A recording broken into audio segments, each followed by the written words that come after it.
Praise దిలాడ్ అందరికీ ఋతు గ్రంథం నుంచి 5 క్వశ్చన్స్ అడుగుతాను. ప్లీజ్ మీకు ఆన్సర్ తెలిసినట్లయితే కామెంట్ బాక్స్లో కామెంట్ చేయండి.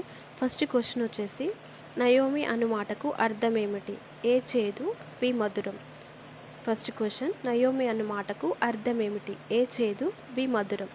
సెకండ్ క్వశ్చన్ వచ్చేసి, నయోమి తనను ఏమని పిలువమని చెప్పింది? ఏ షారా, బి మారా. నయోమి తనను ఏ పేరుతో పిలువమని చెప్పింది? ఏ షారా, బి మారా. థర్డ్ క్వశ్చన్ వచ్చేసి, మారా అను మాటకు అర్థం ఏమిటి? ఏ చేదు, బి మధురం. థర్డ్ క్వశ్చన్ వచ్చేసి, మారా అను మాటకు అర్థం ఏమిటి? ఏ చేదు, బి మధురం.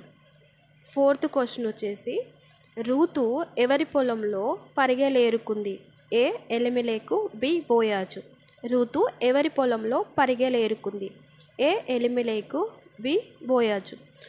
లాస్ట్ క్వశ్చన్ వచ్చేసి, రూతుకి బోయాజుకు పుట్టినటువంటి కుమారుని పేరు ఏమిటి?